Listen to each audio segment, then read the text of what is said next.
Good afternoon, ladies and gentlemen. Welcome to Maastricht University's Brussels campus. My name is Maarten Vink. I'm a professor of political science and political sociology at Maastricht University. I welcome everyone who is in the room at our campus here and also the audience who is listening in through the web streaming. I welcome you on behalf of Maastricht Center for Citizenship, Migration and Development, Maximite, which is an interdisciplinary research center of Maastricht University that brings together over 100 people working in the field of cross-border mobility, citizenship, transnationalism, migration, and development. Maximite is based on collaboration between several faculties, the Faculty of Arts and Social Sciences, the Faculty of Law, Faculty of Humanities and Sciences, Maastricht Graduate School of Governance, and also the School of Business and Economics. I'm delighted in particular to host today's conference on integration policies, who benefits, which concludes the project coordinated by the Migration Policy Group and the Barcelona Center for International Affairs. At Maastricht University, we have a long-standing cooperation with the Migration Policy Group, especially in the area of benchmarking citizenship and integration policies. Colleagues from the law faculty at Maastricht University have contributed to the data collection on the Migrant Integration Policy Index, which is presented today. And scholars from the School of Governance have also been involved in analyzing the relation between integration policies and integration outcomes. As a researcher, I can only emphasize that reliable and comparable data on immigrant integration are invaluable for those of us who are interested in analyzing the trends and differences in national policies, as well as the relation between policies and policy outcomes. In comparative research, which I have done myself on immigrant naturalization, for example, I have used the MIPEX indicator on access to nationality and analyzed how the relative inclusiveness of policies has actually a differential impact on naturalization rates among immigrants. I found in particular that policies do matter, especially to those immigrants who need citizenship most, especially immigrants from less developed countries. Now, without further ado, I wish you all a very interesting and engaging meeting. I welcome you on behalf of Maastricht University's campus Brussels and Maximite, and I wish you fruitful discussions. I congratulate CDOP and the MPG on the successful completion of this important project and encourage all of you, policy makers as well as policy analysts, to make full use of the data that are presented today on policy indicators in the field of immigrant integration. Again, welcome on my behalf, and I give now the floor to Jan Niesen from the Migration Policy Group.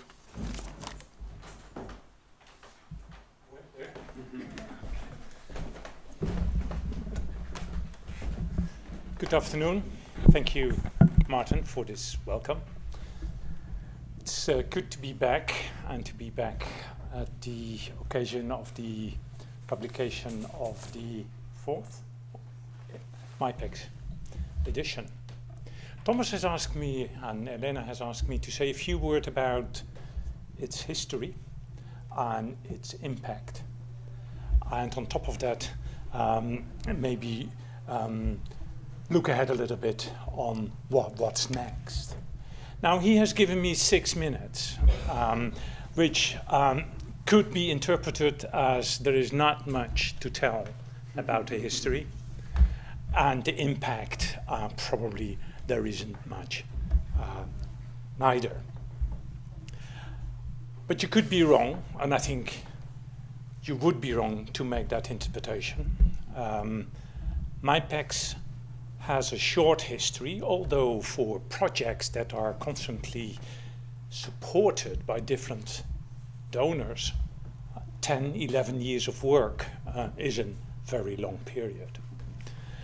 And as far as the impact is concerned, sure, impact still has to be measured. Impact of the way in which this instrument is used not only by scientists, but first and foremost, I would argue, by policy actors, be they from civil society or be they politicians and civil servants.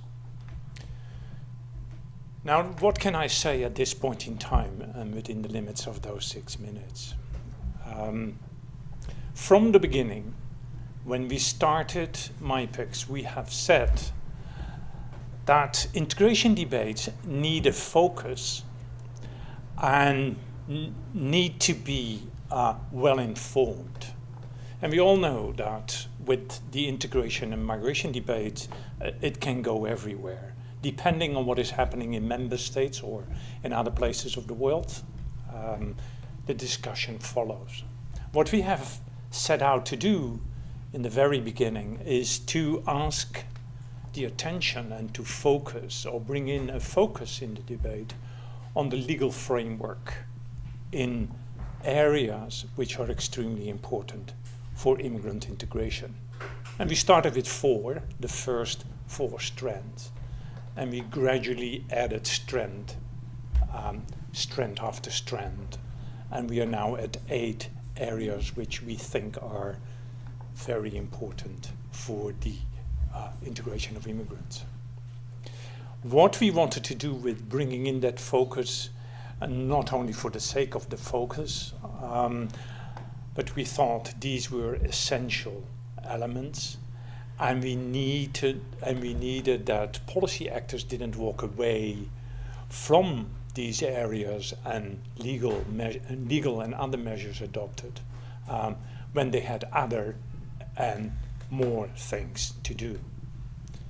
So that is what we set out to do, and I think we succeeded remarkably. We published, we had the idea, by the way, to publish every other year a MyPEX, which was way too ambitious. But still, we managed over a period of more than 10 years to constantly ask the attention of policy actors to those now 8 areas and the measures that have been adopted.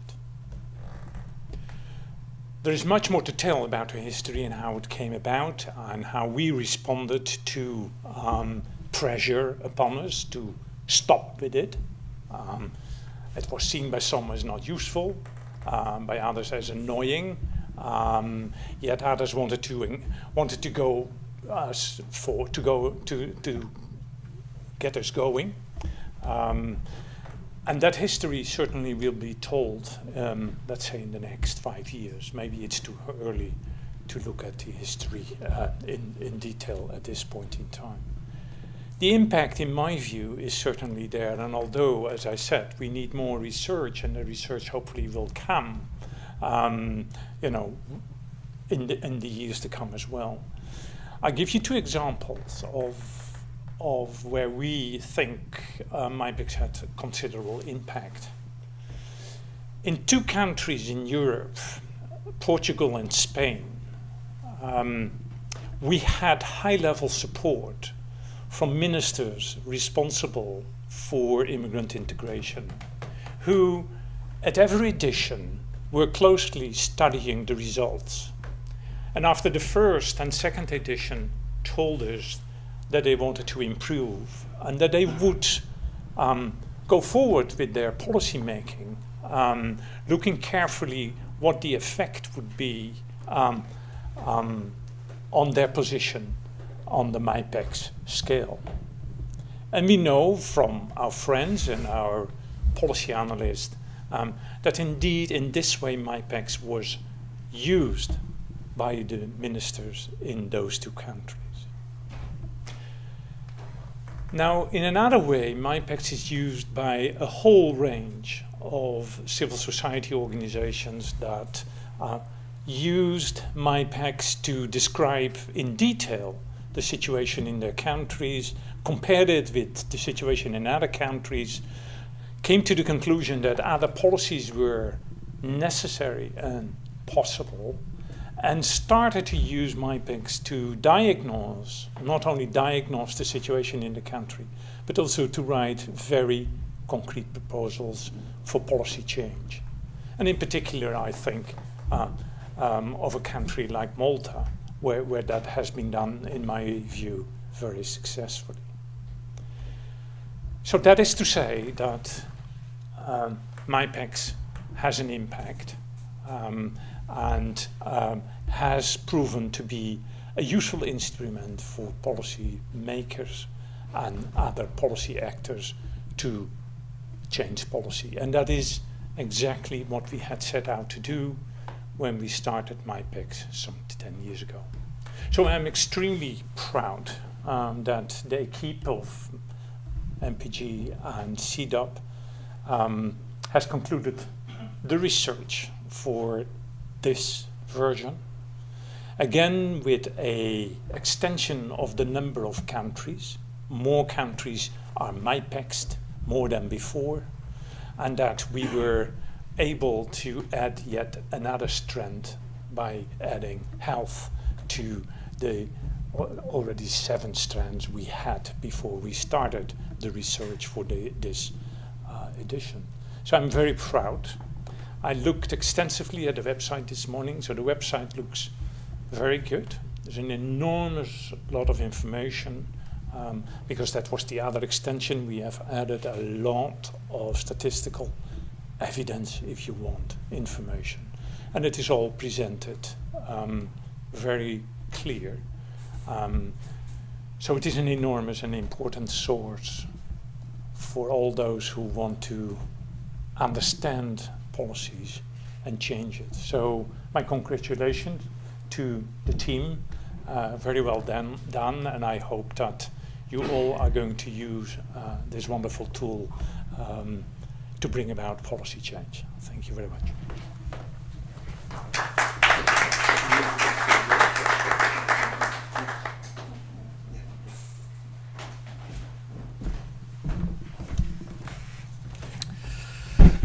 Thank you, dear Professor Ping and dear Dr. Nissen.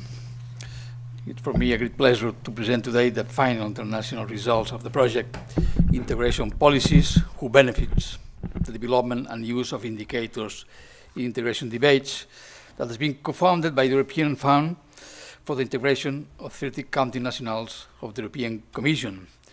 Perhaps I could start and just finish saying it was wonderful while it lasted, but has been some more than this good and deep work.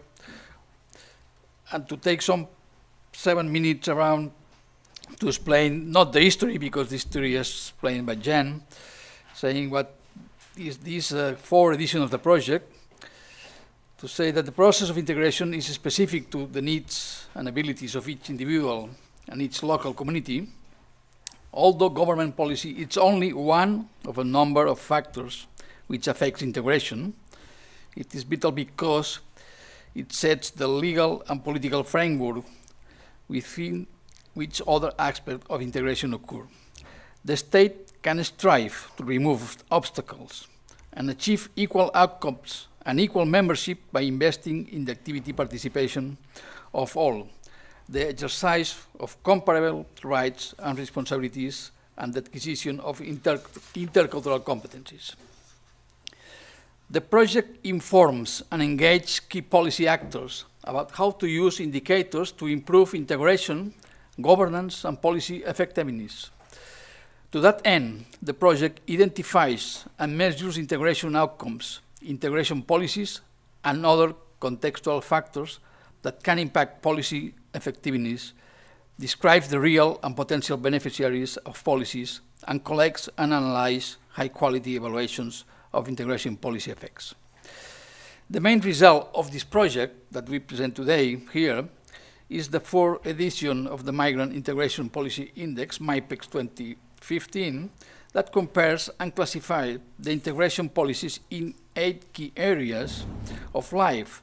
The 7 collected in the last edition are labor, market, mobility, education of children, political participation, family reunion, access to nationality, permanent residence, anti-discrimination, and a new policy area has been included in this 4th edition, that is health. In a total of 38 countries, 28 member states of the European Union, plus 10 other countries from Europe, America, Asia and Oceania, Australia, Canada, Iceland, Japan, South Korea, New Zealand, Norway, Switzerland, Turkey, and United States. In other words, the way in which these countries give opportunities to immigrants for their participation in society. A total of 167 policy indicators have been developed to create a rich, multidimensional picture of migrants' opportunities to participate in the society. The index is a useful tool to evaluate and compare what governments are doing to promote the integration of migrants in all the countries analyzed.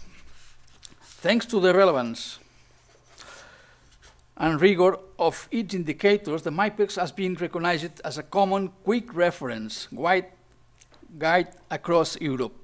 Policymakers, NGO, researchers, and European and international institutions are using its data not only to understand and compare national integration policies, but also to improve standards for equal treatment. But moreover, in this new edition, the project has also revised the beneficiaries of those policies and their situation. This has been done, firstly, by monitoring statistics. In this sense, the project was focused on analyzing which integration outcomes can be and are affected by different integration policies, and which immigrants can and do benefit from such policies. And secondly, by analyzing robust evaluations, the project has revised the existing robust evaluations of the effects of policies on integration, and which policies are found to be most effective for improving integration outcomes. The project has been led by the Migration Policy Group and CIDOP, Barcelona Center for International Affairs, but an international project with such dimension is not possible without the extensive collaboration of more than 40 partners within Europe and also around the world. In this sense, I would like to thank to all partners for for their excellent job and support. Indeed, the MIPEX 2015 rests on this extensive and long-term collaboration of trusted partners, experts, and supporters of the project. We thank those who gave their valuable input and stakeholder and expert consultations on each of the MIPEX issues, as well as the usability seminar. We are extremely grateful to our network of partners for their energy and commitment to the MIPEX. We extend our full and heartfelt appreciation to the networks of experts, peer reviews, and country profile contributions, more than 150 in total, who shared their detailed knowledge to produce the comparative data on which the MIPEX depends. And before to finish my words, I give the thanks to the sponsors, the European Commission for its full support and trust during this project, through the European Fund for Integration and Third Country Nationals, and to the Directorate General for Health and Food Safety, and the Consumers, Health, Agriculture and Food Security Agency of the European Commission, and also the International Organization for Migration for their support in the research for the health strand. And finally, I would like to thank to the Maastricht Universities, the campus here in Brussels, to host this meeting here today with us. Thank you very much. Thank you very much to the team. Thank you very much to all.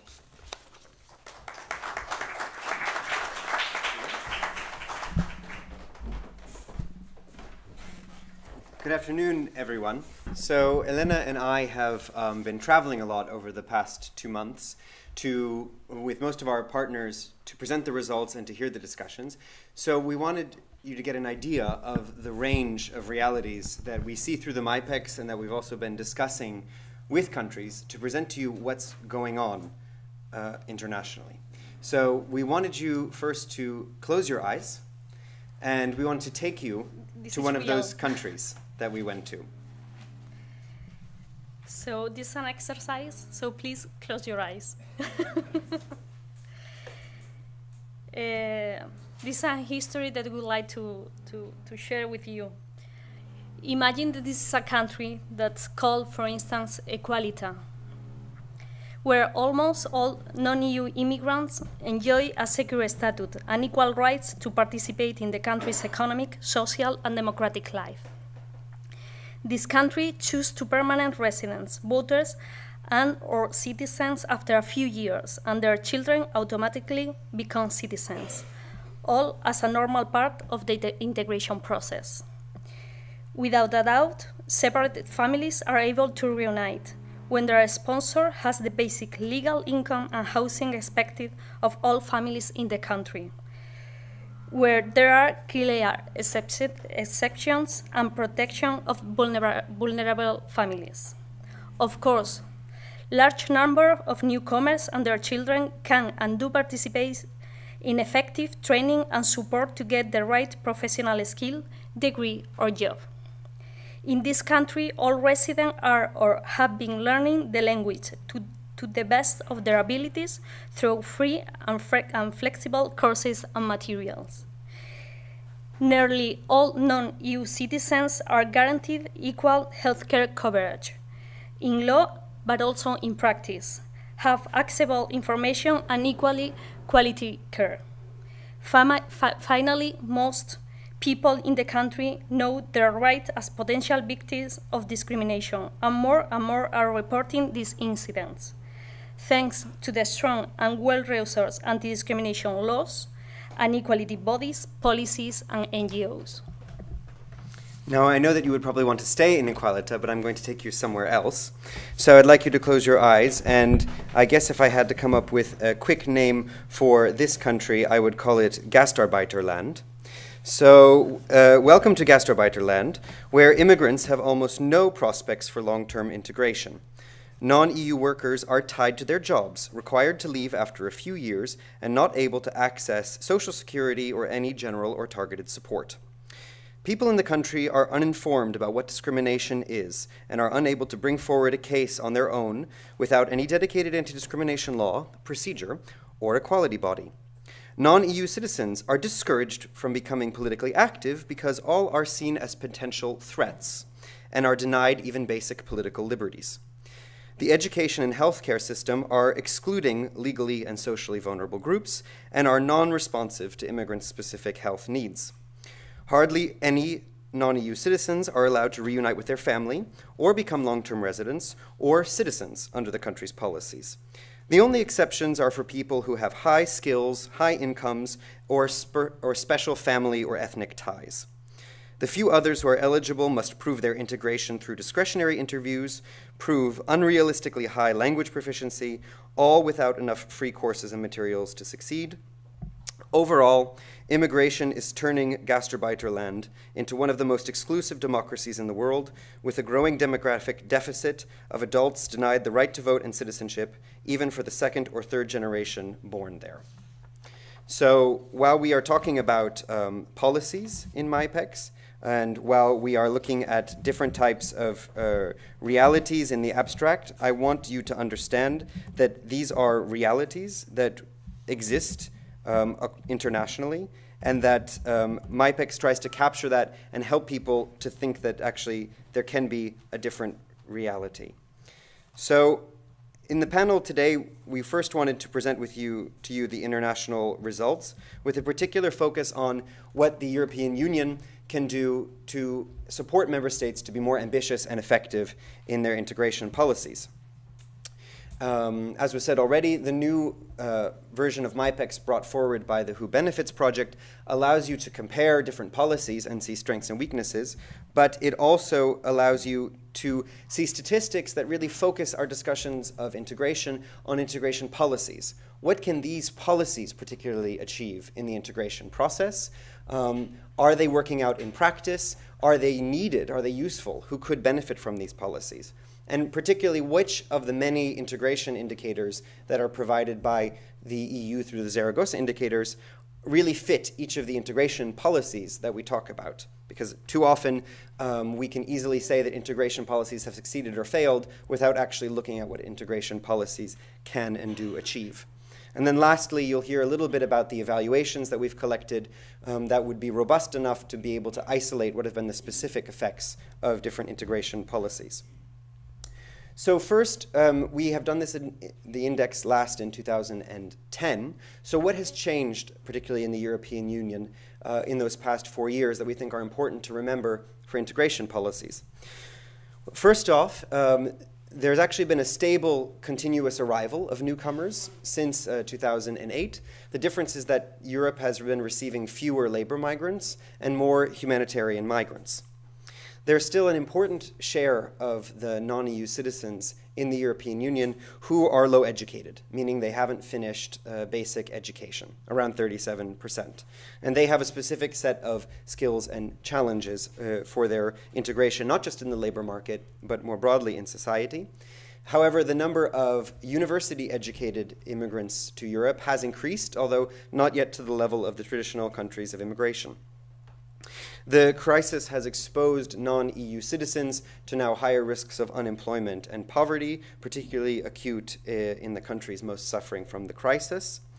And we see from Eurobarometer surveys that immigration has almost never been so high a political priority. It is considered one of the top 2 priorities by many EU citizens, and this comes at a time when there have been major government changes, where there are very close elections, and when the far right has never been so successful in recent European history. What also makes it, of course, a challenge to work on integration policy is that public opinion on integration is very divergent across the European Union.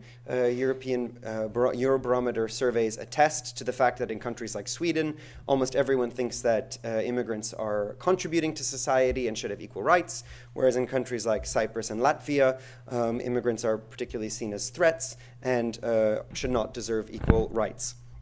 However, it's also important to note that the public is generally uninformed about immigrants. The public generally grossly overestimates the number of immigrants in their country, and when they're providing with that accurate information, their attitudes towards immigrants generally become more positive. But most people think that their country's immigration debates are not based on facts or on data. So it is perhaps then not surprising that we have not made a lot of progress internationally on integration policies. On average, if we look at those 8 areas and average them together, the average country would get a 52 out of 100, which in MyPEC's lingo would mean that they create slightly more opportunities for immigrants to participate in society than they do obstacles. But both opportunities and obstacles are faced by your average immigrant to fully participate in society. Someone along this set of national events described saying, well, I guess you could say integration policies are very ambivalent, aren't they, towards immigrants and their abilities to participate in our society. The countries that have more inclusive policies tend to be the wealthier countries, tend to be older countries of immigration, and tend to have larger immigrant populations, but that doesn't explain everything. There have been a few countries that have made major progress on the index since 2010. For example, Denmark, Germany, Austria, the Czech Republic, Poland, and Bulgaria. Whereas a few countries have lost a few points, particularly Greece, where access to citizenship for the second generation and voting rights were revoked, as well as the Netherlands and the United Kingdom, where the focus on restricting immigration has led to major restrictions of the abilities of people to become permanent residents, citizens, reunite with their family, and also in particular in both countries, a removal of the kind of support that immigrants were receiving in those countries to learn the language and find their way on their labor market. The new kinds of data that we provide in MyPECs, I think, make clear that across Europe we have common needs to work on integration policy. For example, about 5 to 7% of non-EU citizens, by our estimates, are separated from their couple. And we know that vulnerable groups are most affected by restrictive family reunification laws. It's important to remember that most non-EU citizens are long settled in their countries. By our estimates, about 3/4 have been there for 5 or more years.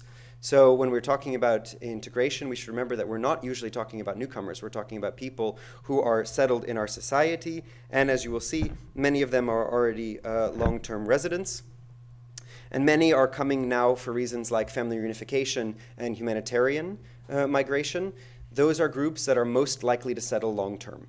So even if we're talking about newcomers, we have to remember that many of the newcomers coming to Europe are rather unlikely to return to their countries of origin. There is definitely a need in many other areas to look at the integration policies. By our estimates, on average in Europe, a third of non-EU citizens are not in employment, education, or training. And among those, very few have recently accessed any form of training. Relatively few who were unemployed were able to take up any unemployment benefits. So they had to find a job without the kind of training or benefits that most people use to find jobs. Immigrants tend to be more concentrated in disadvantaged schools. Even if you're looking at immigrants who have low-educated mothers and compare them to citizens who have low-educated mothers, immigrants with low-educated mothers are much more likely to be in schools with many low-performing pupils of disadvantaged backgrounds. And then lastly, we see that hardly any of the victims of racial, ethnic, or religious discrimination in Europe are even taking the first step to justice by filing some sort of complaint to the equality body. So I think if we look at the situation, we clearly need to expect more of our integration policies today. Now, overall, what have we learned about integration policies and their relationships to outcomes? I would first say that the links between integration policies and outcomes are usually not so clear. However, there are a few areas of MIPEX where we see very strong correlations between the policy that's in place and the outcomes that that policy tries to effect. So, for example, we see that countries that have more inclusive family reunification policies are the countries where non-EU citizens are more likely to reunite with their families, and countries with very restrictive policies, as you'll see later, make it almost impossible for non-EU citizens to reunite. We also see that countries that facilitate labor market mobility and education tend to also have more immigrant adults and children who are getting access to some kind of basic training.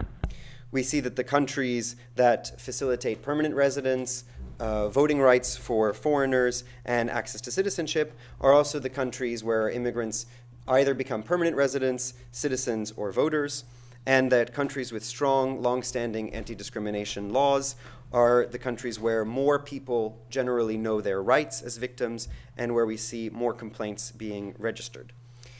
The challenge is that that's not enough. Just that people are using their rights is critical, but we have to see how they're using their rights and their opportunities. Generally, immigrants are underrepresented in what we know, for example, are the most effective employment and education support measures. So, for example, many immigrants get a generic language class, but the language class that's going to help you best get a job is a job-specific or a work-based language course. And as I said, most immigrants get a generic offer, which doesn't tend to be as effective than the most effective programs. Secondly, there's of course a lot of new spending on integration policies across Europe, and at least if you look at outcomes, it seems like a lot of these investments are still very new or very small scale, or are too general to have a big impact on the overall outcomes of immigrants. Thirdly, we were looking for robust evaluations, which one of my colleagues will speak about, but we often see that when policies are changed, it's usually not because there's been a pilot or an experiment or an evaluation that brings evidence to why a policy is needed and what response will be most effective. Most integration policies are based on politics and promises that are made to an electorate, in which case we have to ask which electorate asked for this type of policy. And lastly, and again, one of the researchers involved with MIPEX will tell you about this, integration policies are very strongly linked to public opinion. And so the two evolve as dynamics. To end the kind of overall comparison, just to say, if you go into the MIPEX results, you're going to see that we have found very interesting relationships between policies, beneficiaries, and outcomes. And you can read the results in many ways. You can look at the policy indicators and see which countries are more ambitious, but you can also look at some of the beneficiaries and outcome indicators to see which policies seem to be reaching the most people and having the greatest impact. And we were interested to see, I was just yesterday in Sweden, that Sweden comes out again as the country that has the most ambitious integration policies, ranking #1.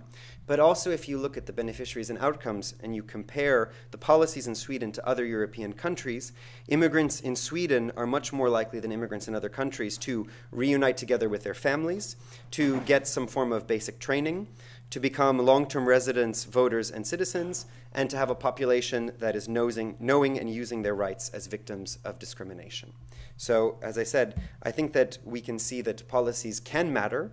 The results, country by country, will maybe allow you to ask some questions about whether the policy is well implemented and is large enough to meet the needs of the immigrant population. Briefly overall for the EU, and you'll hear this then throughout the other presentations, we see from the MIPEX that countries have made their greatest improvement in integration policies by creating and strengthening their anti-discrimination laws as required by the European Union, and that they have also made greatest convergence in some of the areas where EU law has stepped in, like family unification and long-term residence, and to a certain extent, labor market mobility. What these legislation does on immigration and residence is mostly set minimum standards. But as you can see, reading some of the country profiles, there are clearly some countries where their legislation does not comply with these directives, and also where these countries do not comply in practice, because some of the requirements are actually disproportionately high, or they create a lot of practical obstacles. So we also have to look at issues of enforcement. And I think this is particularly critical now that we're having all of these discussions about relocation of asylum seekers or the resettlement of refugees, because this whole new approach will not work if afterwards these people cannot reunite with their families together, if they cannot get on a path to become EU long-term residents, which would allow them to freely move in the European Union after 5 years. So if in the end there are many legal and practical obstacles in the countries that these beneficiaries of international protection come to, then they actually are not offered a sustainable integration by their new country of residence. In other areas, I think the EU's impact on integration has been more mixed. You see that the EU soft standards that have been developed have had a rather uneven effect, that the recommendations coming out of the European semester on integration, that the new integration funds in many of the countries, they have certainly raised the integration agenda, and many countries would not have any integration strategy if it were not required explicitly by the fund, for example. But that's usually where the EU influence stops.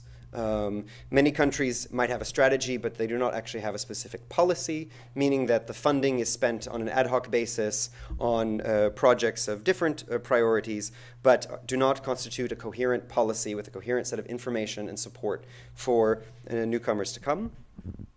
This EU approach has not yet focused people on setting targets and objectives for how their policies are going to actually affect outcomes by creating pilots and evaluations.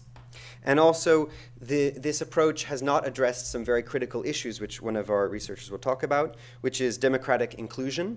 The process of opening access to political participation and citizenship is rather uneven, very different between old and new countries, very slow, and in some countries completely missing, where the EU standards or the European Council of Europe standards have often been sources of inspiration, but as have also the policy changes in other countries. When another country makes a reform, that another country will then look at that reform, but it has not had any direct influence. Now, I wanted to briefly walk you through the results that we have on family reunification, where this is generally an area where there's not so much difference between countries, where the countries that come out as the most family-friendly are the Nordic countries, the traditional countries of immigration, also the Southwest European countries. The major differences between countries are how they define the family and the conditions that they impose on family reunification, where you clearly have one group of countries that say that out of respect for family life, we expect of non-EU citizens exactly what we expect and require out of all of our citizens who are living in this country, meaning they have to have some kind of basic legal income from any sort, they have to have some basic house for their family, whereas, and then we also accept any family members based on however we define the family. Whereas there's another group of countries that are increasingly imposing requirements that many of their own citizens would not be able to meet, and where the family definition is completely restricted, which means that there's a rather uncertain future for families given the current political climate in Europe, with a number of countries introducing additional restrictions. These are the kind of trends that we're seeing in terms of trends towards positive reform. Now the majority of the 38 MIPEX countries allow family reunification for same-sex partners, and around half allow it for long-term partners. Most allow adult parents and children in some way if they meet some conditions for dependency. Then also a near majority of the countries require that you just have some kind of basic legal income and basic housing. There are very few who require any type of age limit for spouses. Only 8 require that, and in fact the UK and Belgium have removed them, finding them disproportionate and ineffective. There are also only 8 countries that require some kind of language test before a family member can reunite. And on the MIPEX scale, none of them come out as being favorable for actually helping you to learn the language. The 2 slight exceptions would be France and Korea, where a lot of exemptions are made for families, particularly those in vulnerable circumstances, and taking a course doesn't mean that is not a requirement for a visa. There's a lot of flexibility in that requirement. But as I said, there are certainly countries that are requiring that immigrants have no use of social benefits before they can reunite, requiring them to take a language course, sometimes without actually providing the language courses, and providing a long and complicated path for those reunited families in the country to become autonomous residents. So here we look then at what are the realities for reuniting families. We calculate what's called the non-EU family reunification rate. This is basically like the naturalization rate. It tells you how many people reunited that year compared to the number of potential sponsors. So here we're looking at how many non-EU family members came in a given year compared to the number of non-EU citizens in that country. So on average, there are about 2.2 non-EU family members that come every year out of the 100 non-EU citizens who are living in that country. So non-EU family reunification is rather rare. In the Western European countries, there are about 3 new family members that come for every 100 who are in the total population. And you can see that there is a huge variety across Europe, where in a country like Sweden, there are about 11 new family members that arrive every year out of 100, whereas in a country like Ireland or Cyprus, I mean, hardly any families are able to reunite. We see then that, as I said, family reunification is most common in the countries that have inclusive policies, but also family reunification is most equitable. We looked at the family reunification rates for different nationalities, and we found that in the countries that have more inclusive policies, you see all different types of nationalities being able to reunite, whereas the countries that are most restrictive, you see only certain families that are able to benefit, either maybe because refugees get an option and no one else does, like in Ireland, or a country like Cyprus, where only people with certain skills, certain incomes are able to reunite. This has been a major topic for debate in a number of the countries which have had MIPEX events. It is an area of increasing research on the impacts of family reunification on integration. Just to say that the OECD, from its PISA study, concludes that family reunification should be rapidly promoted so that children arrive when they are very young, preferably before compulsory school, because it will make them easier to reunite. Now, we've also looked at who could benefit from family reunification policies. We don't have statistics on this, even though it actually would be rather easy for countries, when immigrants apply for a legal status, to figure out who already has family abroad. So that kind of statistic could be provided. Since it's not provided, we looked into the European Labour Force Survey, and we looked to see how many non-EU citizens say that they are married or partnered, but say that their spouse or partner does not live with them in the same household. This is sociologically the phenomenon of living alone together. And now living alone together can mean that the people are living in separate houses or in separate cities, but we saw that this kind of incidence of separated families was much higher among immigrants than it is among non-immigrants. And so it was also much lower among naturalized than among non-naturalized. So we assume that actually a lot of these people are potential beneficiaries for family reunification because their spouse is probably abroad. And as I said, on average, about 5 to 7% of non-EU citizen adults were separated from their spouse. And I think that the results here tell volumes about the policy in Cyprus, where a third of non-EU adults are separated from their spouse. And as you see, Cyprus is one of the countries where hardly any non-EU citizens are allowed to reunite. Long-term residence is also regulated by an EU directive passed around the same time, where we see that there are not then that many differences across countries, either between old or new countries of immigration. And there have been very few changes in this area. Countries very rarely tend to change their path to long-term or permanent residence. Two counterexamples would be in Denmark, where the government has now undone many of the restrictions that were put in place by the previous liberal conservative government supported by the Danish People's Party, and also made sure that immigrants were actually able to get enough language support to pass the requirements for permanent residence. A counterexample would be the United Kingdom, which as part of the migration cap has imposed an extremely high income requirement for migrant workers to be able to settle long-term, imposed a high language requirement and some of the highest fees in the world. So far, the European Commission has been looking into this directive, and its 2011 report deplored its weak impact in the EU member states. Generally, if you've been in the country for 5 years, you can then apply on most types of temporary permits, and you just have to prove that you have some kind of legal income. You might have to prove that you learn the language, but in many countries you get language support to pass the requirements.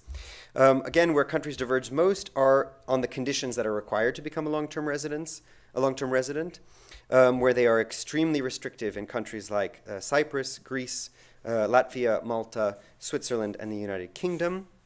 What we see is that countries are increasingly introducing language requirements for long-term residents, and this is often demanded without supporting. So meaning that you have to speak a very high level of the language, but you're not guaranteed enough free courses to actually attain that level. There are a few countries that are requiring that you've had no access to social benefits and that you pass some kind of integration requirement, but that is still the minority of cases. So what we see when we look at the statistics, as I said, is that across the European Union, actually around 3/4 of non-EU citizens have already lived in the country by our estimates for 5 or more years. So actually most people could, according to the EU directive, or should, be able to reunite. But then when we look at how many have, it differs enormously country by country. We count only around 12 million permanent or long-term residents. So what you see in this graph in the light pink is the potential, so the share who've been there for 5 or more years, and in red you see the share who are long-term or permanent residents. And you can see that there are enormous gaps across countries. So I think that makes it a bit clearer if you look here.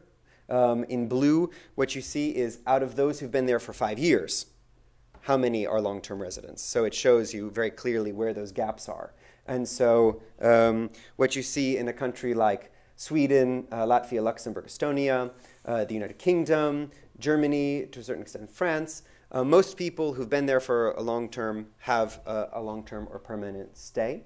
Whereas in countries like Denmark, Bulgaria, Ireland, the Netherlands, Greece, Portugal, Cyprus, there's a huge gap between those who could be long-term residents and gain by that a secure resident status, and finally the equal rights as citizens to find jobs on the labor market, to pursue education, to enjoy social benefits.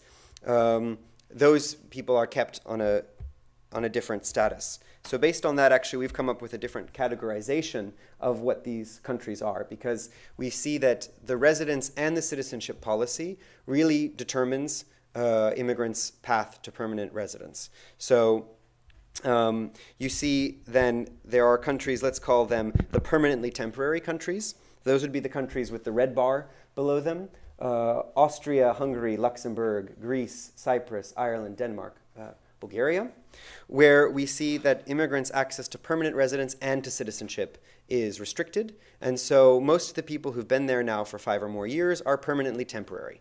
They're on temporary visas. They're discouraged from investing in their integration. They do not have equal rights. Then let's say we have the second-class citizens countries. Those are the countries that are underlined in blue, like the Baltic states, Italy, Czech Republic, Germany, Switzerland, and Spain. And in these countries, then, most of the people who've been there for 5 or more years are long-term residents, but their access to citizenship is very restricted. So they actually remain long-term residents, even though they would qualify for citizenship based on their time in the country. The countries in green, the United Kingdom, Sweden, Slovenia, France, Croatia. These are, let's say, the countries that facilitate access to citizenship and long-term residence, where those who are not going to naturalize become easily long-term residents, and those who can naturalize tend to naturalize. And then we have a final group of countries which I call the quickly citizens, Belgium, the Netherlands, or Portugal, where it seems that immigrants tend to opt for naturalization because that's facilitated rather than acquire some kind of long-term residence permit. Again, this is an area of increasing research about how long-term residence helps your integration. It's under-researched because the data is not so good from surveys on who is and is not a long-term resident. But 2 uses of MyPEX find that countries that restrict access to citizenship and residence end up keeping immigrants in economically insecure status. In those countries, immigrants are much more likely to stay in precarious work, whereas the countries that facilitate access to citizenship and or long-term residence end up helping immigrants to get into more stable work. And then another study, not surprisingly, has found that the countries that facilitate long-term residence also tend to allow people to stay long-term, and they do stay long-term. So these policies can be very effective.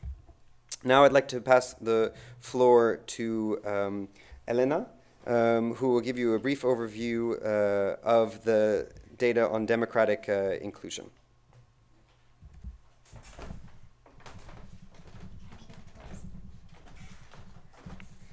Okay. Thank you. I'll try to do it quite quickly because I think that we have a lot of to do this afternoon. So as Thomas mentioned, I'm going to focus on democratic inclusion indicator. This for us is like the mix between political participation and access to nationality. I will mention the policy indicators, but also I will try to explain you a little bit some data about beneficiaries, impact, and outcomes. Oh, sorry. Yeah, here we are. So we will start with information about the policy indicators. Basically, as you can see in the slide, there is quite a lot of difference between the countries. And also, as you can see here, in taking account the different colors, the pink one and the blue one, political participation is a slight area of weakness for integration policy across the country. This is quite clear if we focus in Eastern countries. Sorry.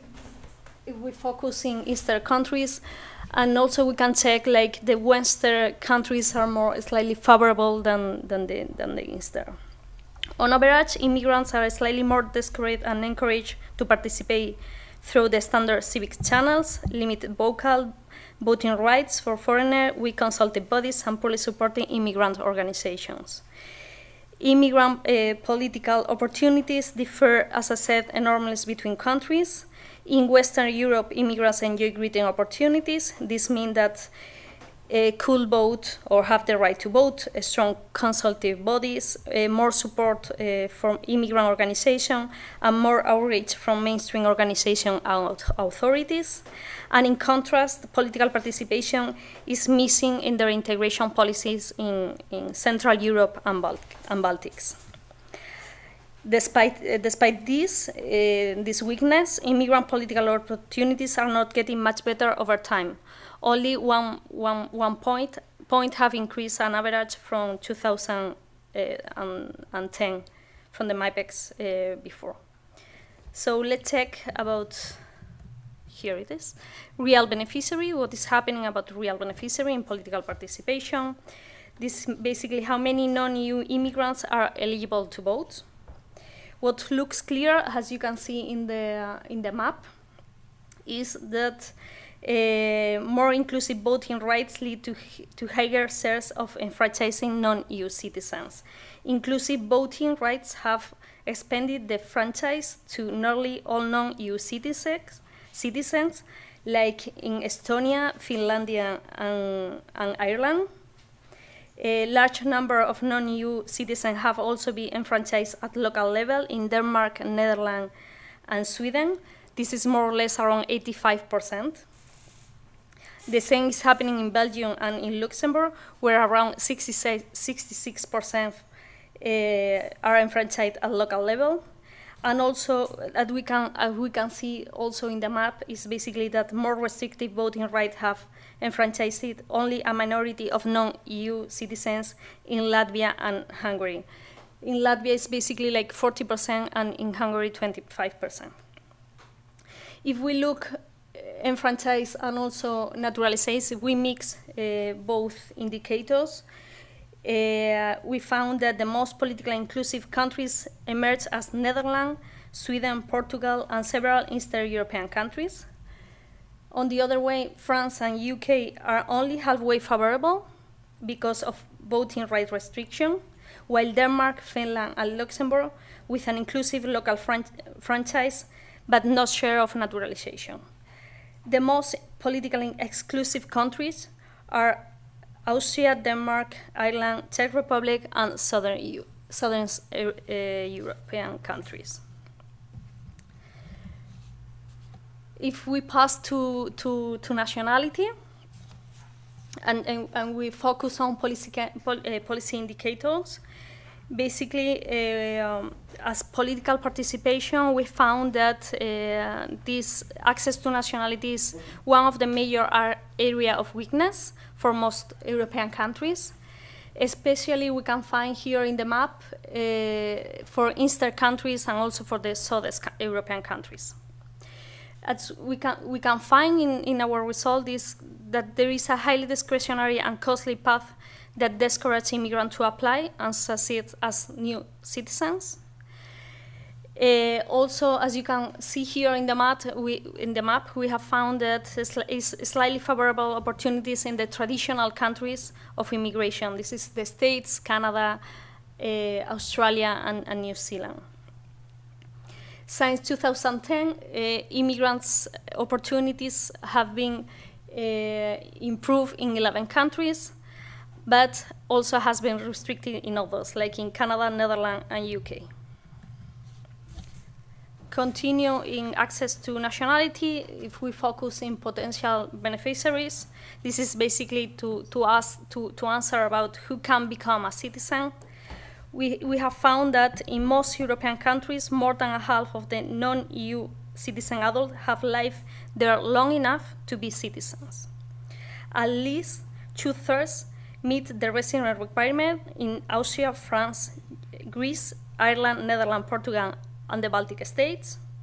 And an important share of eligible applicants are actually second-generation adults. And raised in countries like Austria, Denmark, Italy, and Netherlands, we are talking about like 50-20%. And Estonia and Latvia, where we are talking about around 40%. Oh, sorry. We have to return back here. If we focus on outcome indicators, this is basically to say that how often do immigrants become citizens? we have found that citizen policies are the stronger factor that determine the naturalization outcome for immigrants, also men and women, both of them, in developing countries. Non-EU immigrant men and women are much more likely to become citizens in countries with inclusive citizenship policies. This is happening in countries like Ireland, Portugal, UK, the Nordics, and the Benelux country, where we also find the high rates of naturalization. On the contrary, countries with restrictive policies, such as Czech Republic, Baltic, and Austria, where we have the restrictive policy, they have also low rates of naturalization. Just to finish here, we have tried with Thomas to do, and with the other part of the team, to have like democratic inclusion indicators, where we are mixing political participation and access to nationality, and we are focused on naturalized and enfranchised. As you can see here in the slide, we have the percentage of enfranchised non-EU adults and also the naturalized non-EU adults. And we have found that naturalization and political rights can boost political participation for certain groups and responsiveness of politicians to local needs. But also, naturalization also boosts labor market integration, discrimination, protection, reporting, mobility, and social outcome.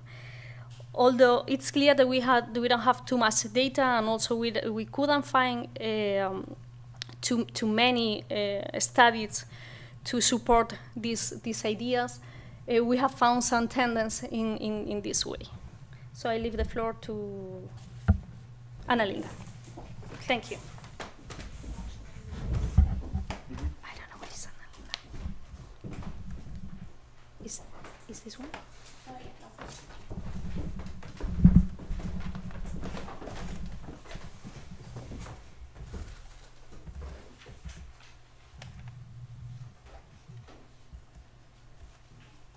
Okay. So as Jan and Thomas have already mentioned, there's a new dimension to the 2015 edition of MyPEX, in the sense that we not only compare the developments in integration policies, but we are also monitoring statistics. This is still your presentation. Hold on, sorry.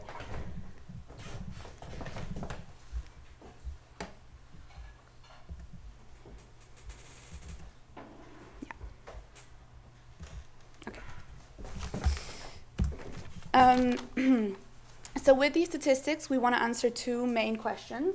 The first is, which integration outcomes can and do different integration policies affect? And secondly, we want to answer which immigrants can and do benefit from these policies.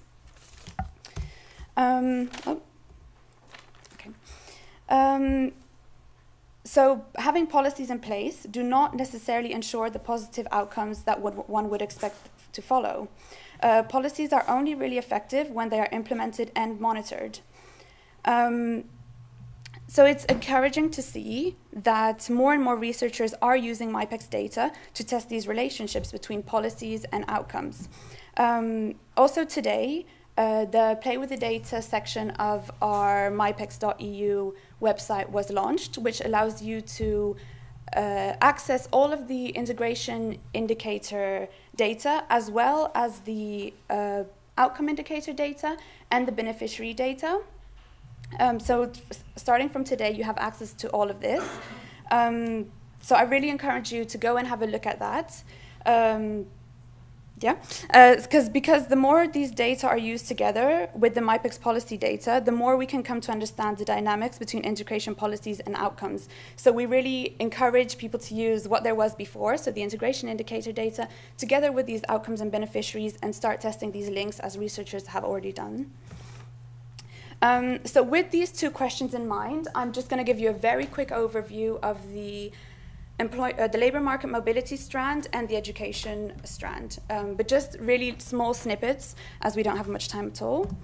To start with labor market mobility, so looking at the familiar MyPEX map, we can see that at a first glance, the majority of EU countries have legislation that tends to grant equal opportunities and support to immigrants to find the right jobs.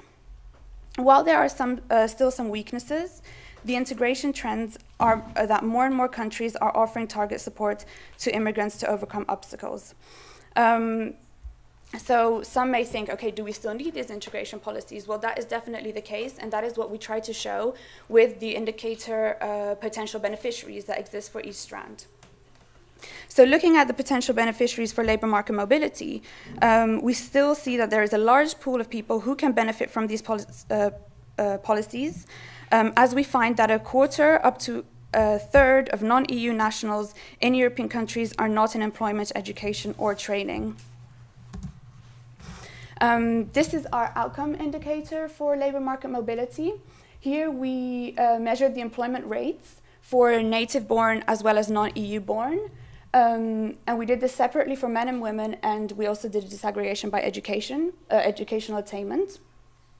Here we have showed the gaps, because here we take into account both the native-born population as well as the non-EU-born population to really show how they correspond. So while we find that low and high educated immigrants are usually just as likely to be in a job as non-immigrants who have the same educational attainment, so this suggests that over time labor market integration does take place. We also find that the major challenge is actually getting immigrants into the right jobs in terms of their qualifications, which I show here. So here we can see the offered qualification gaps between non-EU born and native born populations. So in terms of employment quality, long settled non-EU immigrants are often still in worse jobs than non-immigrants. The university educated immigrants are twice as likely to be overqualified in their job. High educated men and women are much more likely to be working below their qualifications, especially in Southern Europe and Northwest Europe, with the only exceptions being Ireland, Portugal, and the United Kingdom. And we even see that, for example, in Italy and Luxembourg, these gaps are very, very big. So in Italy, university educated non-EU born is nearly 3 times as likely to be overqualified for their job in comparison to a native born university educated Italian.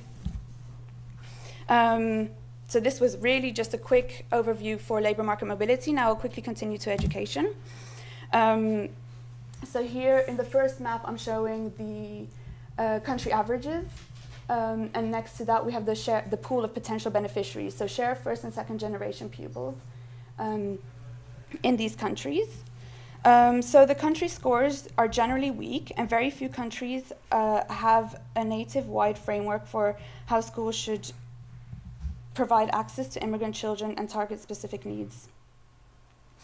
So while these numbers are still fairly low in, for example, Central Europe, these numbers are steadily increasing, and therefore, so the main problem really is that many countries leave it up to individual schools decide whether to provide specific targeted needs. So for example, to really employ teachers who have had intercultural training, or to provide students classes in their native languages or extra classes in the country's native language. So this is a lot of the time still left up to the school.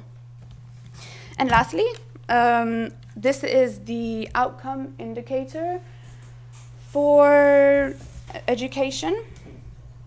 And here we compare how many immigrant children who have a low-educated mother end up as math low achievers in comparison to non-immigrant children with low-educated mothers. So the reason we focus on children with low-educated mothers is really as a control, because research finds that parental educational achievement is a strong predictor of one's own educational outcomes. So this is why we have chosen to really focus on children with low-educated mothers. And from this graph, we can see that a number of educational systems, at least by the second generation, are able to guarantee that immigrant children with immigrant parents are doing just as bad or good as non-immigrant children. So in certain cases, even though we see that it's similar levels, so when it's at 1, again, we chose to show this gap because in certain countries, it's also the native-born children who are doing really badly. So then it doesn't really make sense to show just for the immigrants and kind of distort the view. So that's why we choose to show the gap. Yeah, so by the second generation, in certain countries, it is already the case that they have caught up with the native-born children, such as is the case in Canada, Australia, US, and the United Kingdom, and to a certain extent also Sweden and France. Okay, so these were certain very small snippets of these different either outcome indicators or beneficiaries indicators in these 2 strands.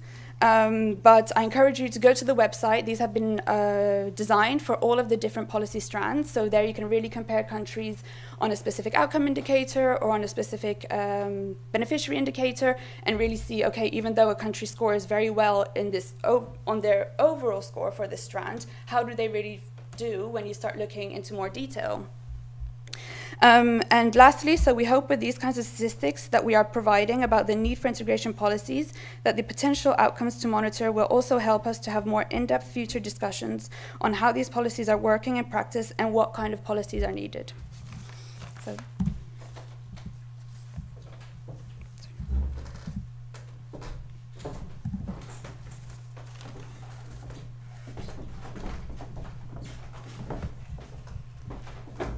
Well, hello everyone. I hope you're still with us after these very intense presentations about the results of MyPEX 2015. I'm really excited to be here and share with you the results on the impact evaluations. Well, as you know by now, integration policies who benefits project has the objective of going beyond what the legislation say, and with the new edition of 2015. But one of our objectives has been also to actually really look at the links between policies and the outcomes. And one of the best ways in which we can do this is actually to look at the impact evaluations on integration policies. So in the past 1.5 years, with cooperation with some of the national experts of the MyPEX project, we've been really looking at impact evaluations conducted in the integration field. And we were specifically looking at good quality, robust, quantitative impact evaluations, which could really claim some kind of a causality between the policies, the programs, and the integration outcomes. So basically, as a result of this, our objective was to provide the current state of knowledge on impact evaluations and explore impact evaluations with a cross-national comparative manner, as a result of which we could draw conclusions about the success and failure of the projects. And as a result, we also wanted to give suggestions for future research and policy changes. So what we've done is to look for the studies in various countries, right? And unfortunately, we ended up finding out that there are not so many impact evaluations in the integration field, with the exception of labor market mobility. And what else and the other conclusion that we saw was that actually there are impact evaluations in certain countries, but there are almost none in other countries. So what we found is that we find most of the impact evaluations in countries where there's already a very strong evidence-based policymaking and systematic data collection, such as the Scandinavian countries. And when these countries conduct impact evaluations in general, they also benefit, so the immigrants also benefit from these research because they take part of these impact evaluations. And secondly, what we found is that more impact evaluations are found in countries where there are major policy reforms and introduction of new programs. For example, in the case of Germany in 2005, there were major reforms in the labor market mobility issues, and this gave a good environment to conduct impact evaluations, and many researchers were able to collect good data to conduct impact evaluations. But in majority, unfortunately, we've seen that in many of the MyPEX countries, there is no tradition of systematic evaluation of policies and programs. And even in traditional immigration countries like Australia, Canada, and the United States, where in general we find a lot of impact evaluations, it was very hard to find studies that look at immigrants specifically. In these traditional immigration countries, we observe that usually the focus is on permanent ethnic minorities and the racially defined groups rather than the foreign-born. So it's been quite difficult to actually disentangle the effects of these policies and programs for immigrants specifically. And I think it's also important to be fair, especially in the MyPEX countries. Some of these countries are quite new immigration countries. So it is a little bit unjust to expect so many impact evaluations from countries such as Spain, Italy, etc. So I think it's only in the near future, if it's well planned, that we can expect impact evaluations.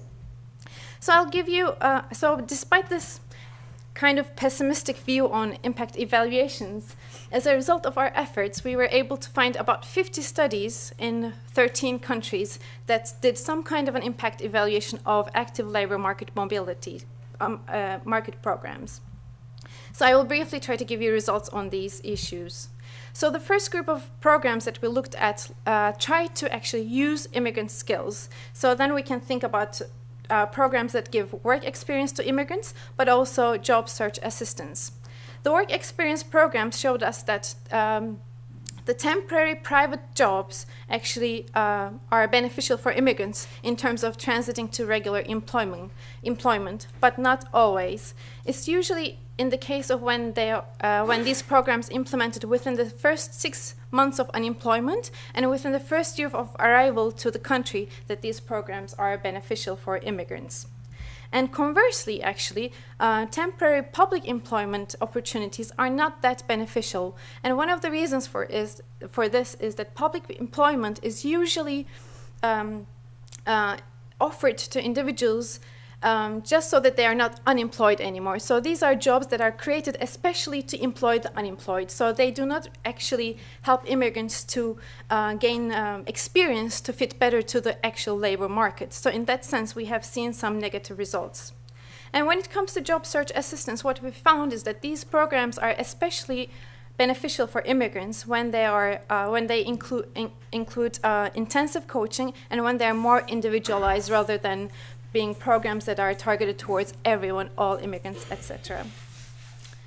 As you see from the graph here as well, most of the active labor market programs actually try to develop the skills of individuals. And vocational training is one type of program that is both for natives and immigrants, but the programs that seek to ensure country-specific skills are programs that are targeted only for immigrants. So with vocational training, what we've observed is that they are very valuable programs under the condition that they go hand in hand with work experience, because they have the potential of locking the participants in these programs. That is to say, while being in a training, the immigrants, the natives or the immigrants, they don't have the opportunity to take regular employment. So we actually extend the period during which they are unemployed. When it comes to ensuring country-specific skills, I'm referring more to the general introduction programs and the language trainings. And about these programs also, the trick is again, like the potential of having, the risk is to, again, to have these lock-in effects. And most of the research that has looked at the short-term effects of these programs have concluded that they are not always beneficial, again, due to this lock-in effects. But what I would like to say here is that it's actually quite important to have a broader understanding of impact when it comes to these integration programs, especially, because their effects might be actually more long-term rather than the short-term. So rather than focusing only on short-term effects, it's important, especially within this program types, that we look at medium to long-term effects as well, because their effects might go beyond regular employment in the shortest run. And finally, we also looked at programs that try to activate immigrants. So here I'm talking about more the programs that give startup subsidies to immigrants, and they seem to be very positive. However, the problem here is that the group of immigrants who might be interested in becoming employers is not that big, so they actually target a very small specific group. However, the results have shown in general that they are quite positive, and one of the advantages of these types of programs is that they actually also create more jobs for others as well, because the immigrants themselves, they become employers who can actually employ other individuals as well. So these were briefly the conclusions of our report, which is going to be published very soon, actually, and I think you can find much more details about all these studies. And there's also a database which shows all the literature that we've reviewed if you're interested in these topics. Very briefly, I just want to conclude by discussing a little bit the way forward with the impact evaluations.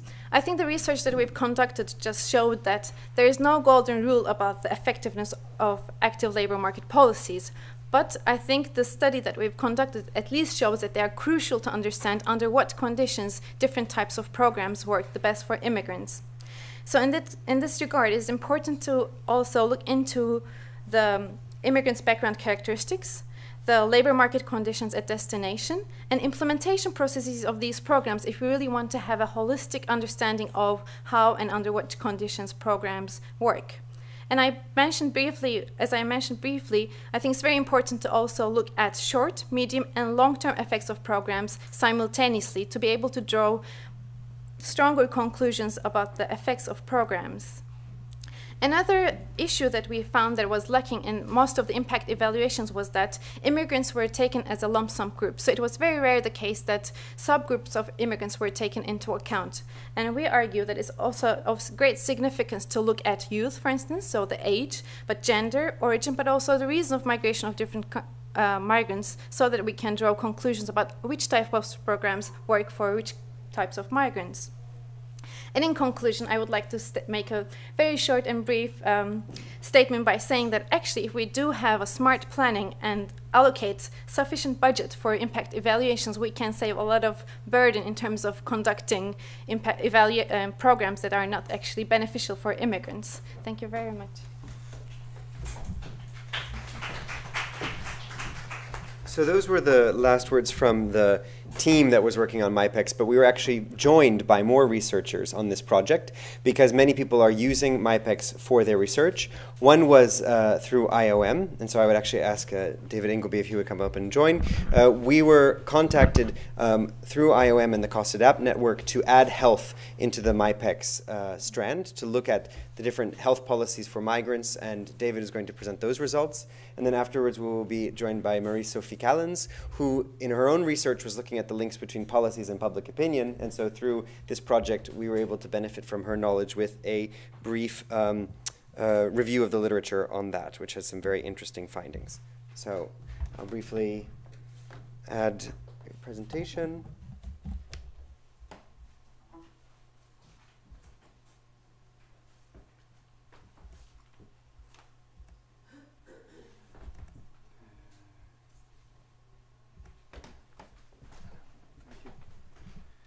Thank you, Thomas. I want to say a few words about the background to the health strand before talking about the results. We didn't actually do anything on outcomes for the Who Benefits project, so that saves a bit of time at the end, but I'd like to take a few minutes at the beginning to tell you about the background and what it is. The first question is, a lot of people ask, what has it got to do with integration? What has health got to do with integration? Well, as the diagram shows, it's a simple two-way relationship. Good health is necessary for integration. And if you're socially excluded, you are at risk of developing bad health. So you can easily get into a downward spiral. And you can see a lot of people in a downward spiral on the streets of Brussels in the evening. That's the bottom of the spiral. But so a threat to either health or integration can put you on the downward path. Now, this is quite a new theme in migrant integration studies, but it's been around longer in health. Traditional countries of immigration like USA, Canada, and so on started paying attention to this topic earlier than European countries, but our results show that the Europeans are catching up. Well, it's more the traditional countries are going down, or some of them are anyway. But we don't have to be ashamed of what we're doing. The first question is, what does our questionnaire measure? And there are two main things: the willingness to include migrants in the health system, which we call inclusiveness, and responsiveness of the health system to migrant special needs.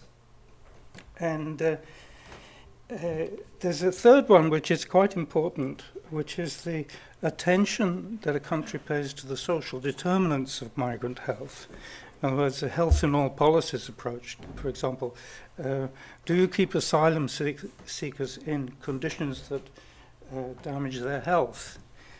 And of course, this is very important, but you have to remember the context. We are one of 8 strands, and the other 7 strands measure some very important social determinants of migrant health.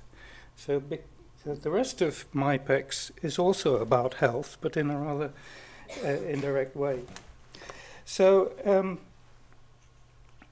we have a fairly narrow focus, but it's not just about health care.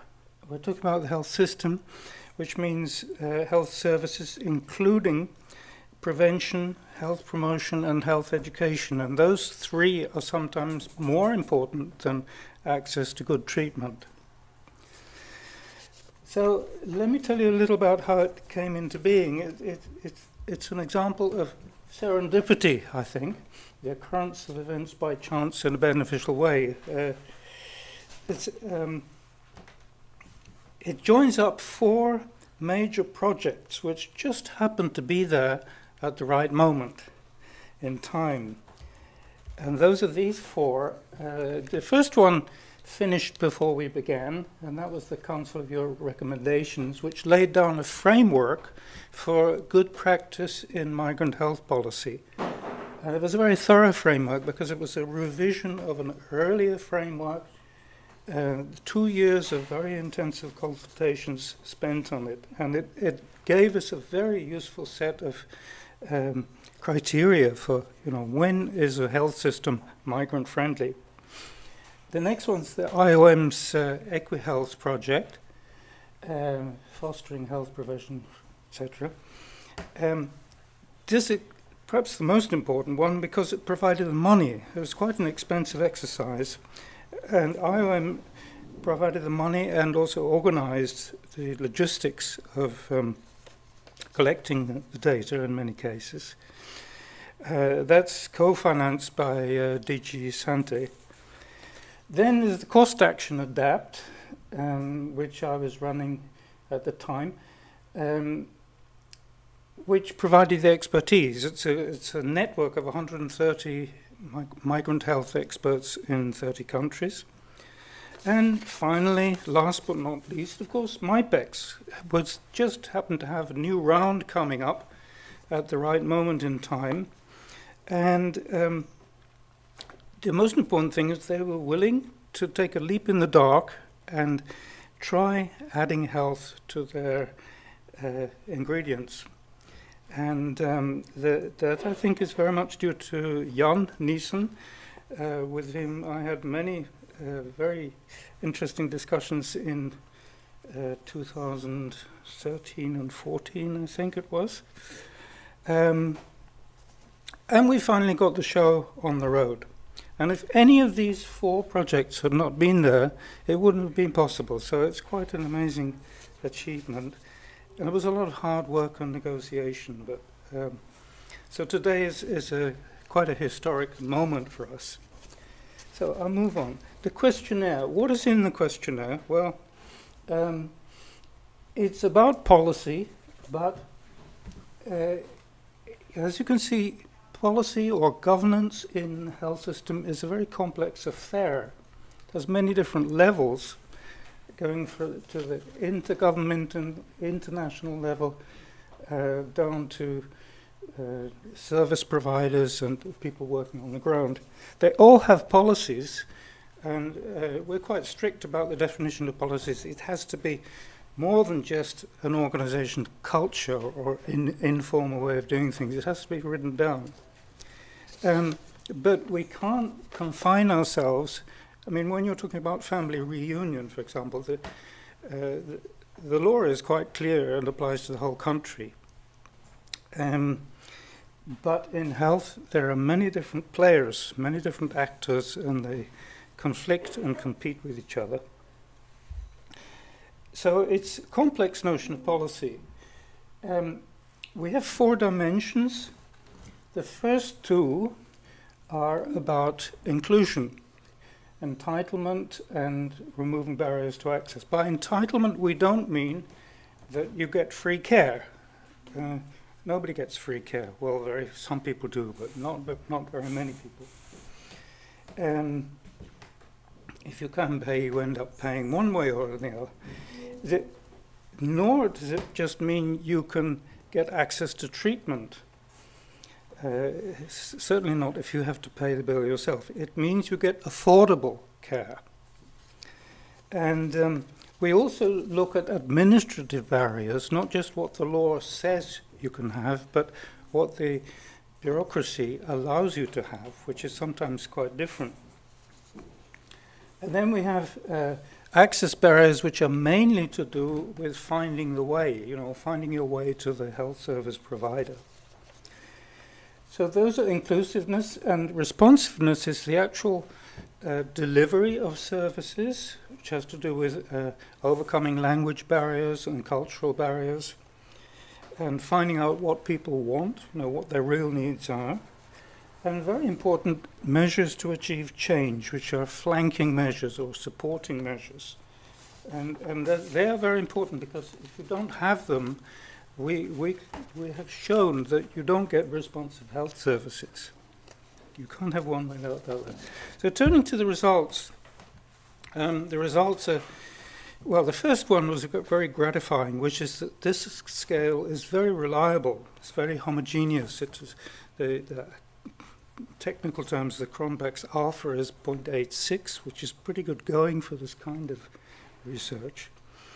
And it also has a statistical structure that corresponds to the semantic structure. In other words, the first 2 variables, if you do a principal component analysis, the first inclusiveness variables are close to each other, and the responsiveness variables are close to each other. And it could have turned out otherwise if we'd chosen the wrong items. So the first thing to say is you can use the total score. That is legitimate and valid, but you can also split it up along these 2 dimensions. And you have then countries that are strong in one and not in the other.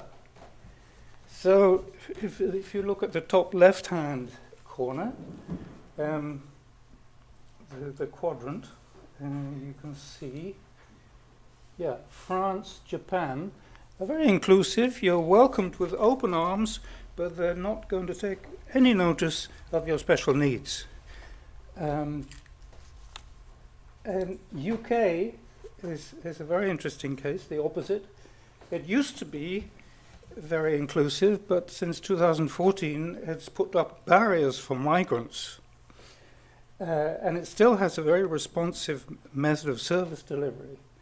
But it's knocked off, it's lost quite a few points because it's not allowing the migrants into the system. So that's a very useful way of differentiating, and it corresponds to 2 senses of the word discrimination, 2 sorts of inequity. One is, you see, a lack of inclusion is denying people treatment who have the same needs, denying them services when they have the same needs. If you're not responsive, you're giving the same treatment to people with different needs. You have a one-size-fits-all approach, and these are 2 different senses of discrimination. And some countries are quite insensitive to the second type in particular. Now, here is the map. This is the result you get when you use the total scores. These are not the traditional MIPEX colors. these differentiate a bit better. New Zealand is, well, you can't see it very well, it's bright red. No European countries are bright red, but a lot of them, quite a few are orange, which is very good because it puts you in the same league as Australia and the USA, and better than Canada, which has now become green. The Netherlands, for example, I'm pretty sure would have been orange 10 years ago, but has gone back, has cut down on responsiveness. And, well, I won't go into detail, but you can see the pattern is quite similar to other MIPEX results. Okay. When you look at the other MIPEX strands, you see it's quite a strong correlation, 0.6. Mainly with the responsiveness section C, responsive services. Portugal, for example, is much worse on health than it is on other MIPEX indicators. Switzerland and Austria are the other way around. They do much better on health than you'd expect from their other MIPEX scores. But in general, there's a pretty good correspondence. So, I would say, you know, MIPEX, health belongs in the MIPEX family. Here you have another factor analysis. Health is down here. The nearest MIPEX strand is political participation. Then you have education, access to nationality. It has no connection with family reunion and long-term residence. And don't ask me what that is. I'm going to spend the next 6 months trying to find out. But going back to this map, how do we make sense of this? What determines the migrant friendliness of the health system? Well, there are many theories about that. Most of them are to do with ideology, communitarian ideology or Republican ideology. But the one thing that really struck me was, it's the economy, stupid. As Bill Clinton would say, there's a very strong correlation, even higher when you weight, if you do use weighting for the population of the country. Norway, Switzerland, USA, rich countries and migrant-friendly countries. This lot down here, Greece, Poland, Lithuania, Latvia, Slovenia, Croatia, very hard up countries. Estonia, I left out. Very hard up and pretty reluctant to do anything for migrant health. And actually you find the same relationship, but not as strong with the other MIPEX strands. Very interesting thing is this applies mainly to responsiveness and not so much to inclusiveness. So there's a lot to talk about in these findings. Now, very, very quickly, we don't really know what it means, this relationship between prosperity and migrant friendliness. Could be that migrants only come to prosperous countries, at least that's where they want to end up. Could be that migrants make countries prosperous. It could be that the attitudes to migrants are more positive. Well, they are in prosperous countries. There is also a relationship with the percentage of migrants. The more migrants you have, the more likely you are to have a migrant-friendly health policy. And yeah, where's it gone? This one. The OECD scale, good place to migrants to live, that also has a strong relationship. So we have to disentangle all these things that are connected with GDP. Two more findings and then I'll stop. One very big surprise was it makes a lot of difference whether you have a national health system or a social health insurance system, a Bismarck system. Well, this wasn't a complete surprise because it's been kind of received wisdom for a long time. National health services are supposed to be more inclusive. But that wasn't actually what we found. It's not that they're more inclusive, they're more responsive. They're not better on entitlements. They don't let you in more readily. But when you are in, they take more notice of your needs. The only way I can understand that is you look at the specific correlations. Achieving change, that's the flanking measures, the supportive measures. That's the big difference.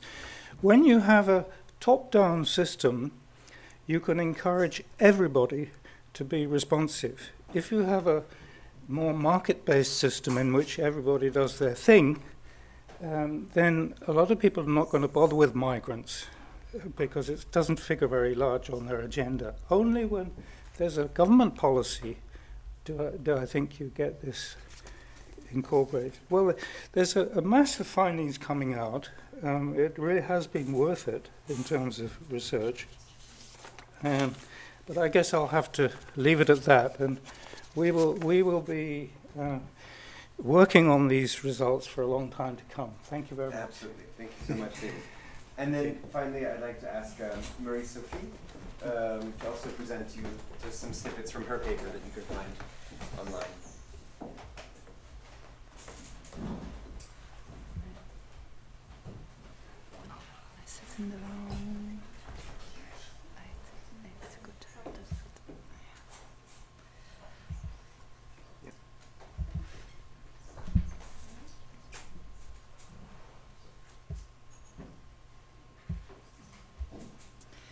So I promise I will be very short. I'm actually a PhD fellow at the University of Leuven here in Belgium and at the Luxembourg Institute for Socioeconomic Research.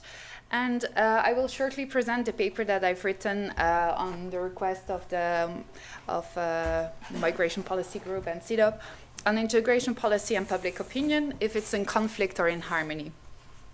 In this, the focus of this paper is more on the general population of the society and not only on migrants, and how integration policies can actually have an impact on their opinion and possibly also on the social cohesion in the society.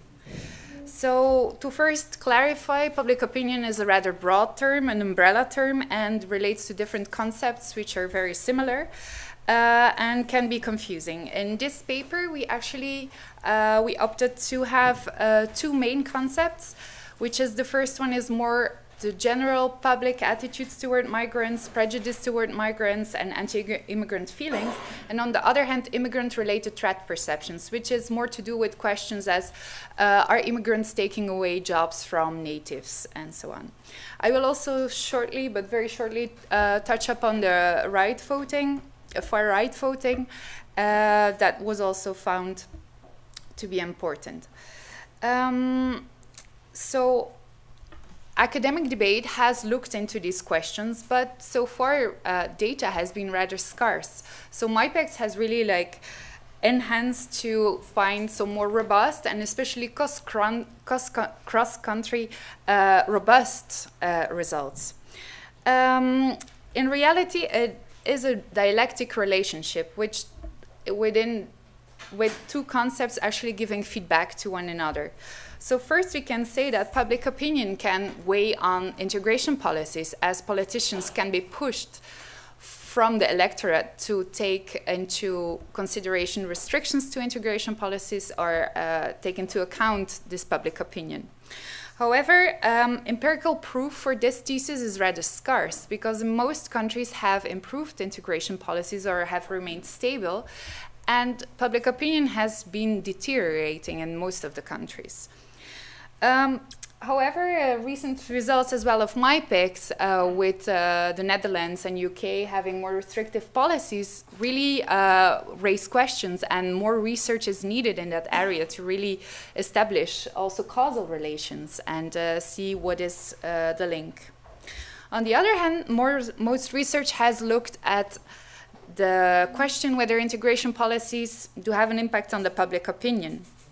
And this is because it is reasoned that if integration policies are inclusive, they set a norm in society on how one should relate to another, and especially how immigrants are included and viewed upon in society. And therefore, more inclusive societies should have a more positive public opinion. So in the review study that I conducted, I looked at all the studies using MyPEX and looked up on the relation with public opinion. For the first arrow, actually, we did not find any study really looking into that. But we found some results for the for the second arrow. So if we look at the threat perceptions, so this is general threat perceptions or economic threat perceptions, cultural threat perceptions. In 4 studies, it was found that all studies found a clear significant relation and found that in more inclusive integration policies, lower threat perceptions among the populations were found. Just to give you a graph about that, this is the general threat perceptions based on the European Value Study of 2008 and the total MyPEX score of 2007. And we can clearly see that countries which have more threat perceptions have lower integration scores. So it's a clear negative correlation, which is highly significant. On the other hand, if you look to more general anti-immigrant attitudes, out of the 8 studies, 6 studies found an effect that more inclusive integration policies are associated with a positive attitude toward immigrants. The 2 other studies did not find any effect, so they also didn't find the opposite. And lastly, far-right voting, it's not really public opinion, but a consequence of, it could be a consequence of very negative public opinion. And there we found 3 studies. However, only one of them, the last one, where it's used MyPEX data. So other studies used own other indices of integration policies. However, there was no proof that actually in countries with more inclusive integration policies, people are less likely to vote for the extreme right parties. So I would like to thank you for your attention, and just to sum up what was found in the review study, and it's actually that integration policies do seem in harmony with the public opinion. And results so far seem to suggest that integration policies shape the framework and norms in society and how one should deal with another. And this is quite an important finding. However, research is quite new, and I think it's in full development, and more results will come out and show the real impact of it. More details can be found in the paper that is distributed at the entrance and or on the website, or you can send me an email always. Thank you very much for your attention. Thank you. So as you see, the Who Benefits project has answered a lot of these questions of who is benefiting from integration policy, what people think, so much so that we are running out of time.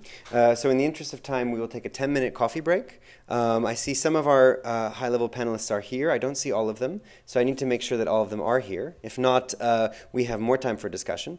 But after the high-level panel, then we will have time for the Q&A and then for our World Cafe. So please join us for a coffee over here. Thank you very much.